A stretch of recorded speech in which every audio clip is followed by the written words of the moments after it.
Halo teman-teman semua, pada video kali ini kita akan membahas isu yang sangat mendesak dan menjadi perhatian publik dalam 5 tahun terakhir, yaitu maraknya kasus kekerasan seksual di berbagai lapisan masyarakat.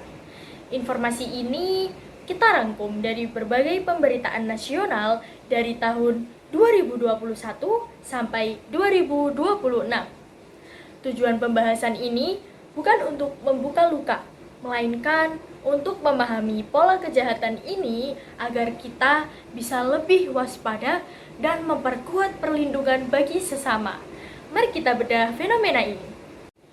Sebenarnya, apa yang terjadi dalam 5 tahun terakhir? Kita menyaksikan beragam bentuk kekerasan seksual yang semakin kompleks, mulai dari pemerkosaan massal di lembaga pendidikan, pelecehan fisik di ruang publik, hingga kekerasan seksual berbasis elektronik dan digital.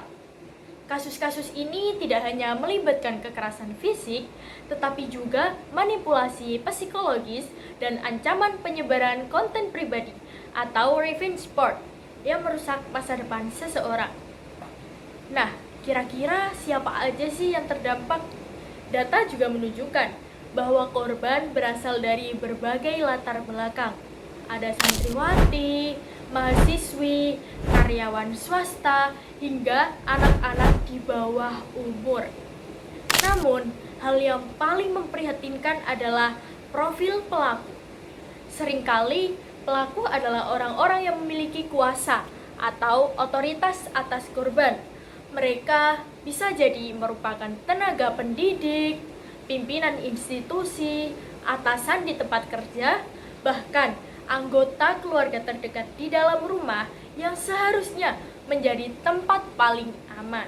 Nah, pemberitaan juga menunjukkan bahwa ruang lingkupnya sangat luas. Kekerasan terjadi di institusi, pendidikan berasrama, lingkungan kampus, perkantoran, hingga transportasi umum seperti kereta dan bis. Waktunya pun tidak menentu. Ada yang terjadi secara spontan di ruang publik, namun banyak juga yang terjadi secara terstruktur dan berulang selama bertahun-tahun sebelum akhirnya terungkap ke permukaan. Nah, salah satu faktor utamanya adalah ketimpangan relasi kuasa. Pelaku memanfaatkan posisi mereka untuk menekan korban agar tidak melapor.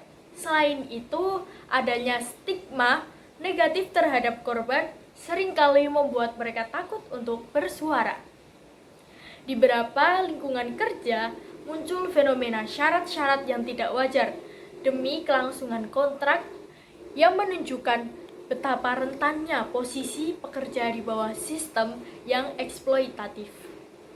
Lantas, bagaimana dampak dan penanganannya? Secara hukum, Indonesia telah mengalami kemajuan besar dengan disahkannya Undang-Undang Tindak Pidana Kekerasan Seksual.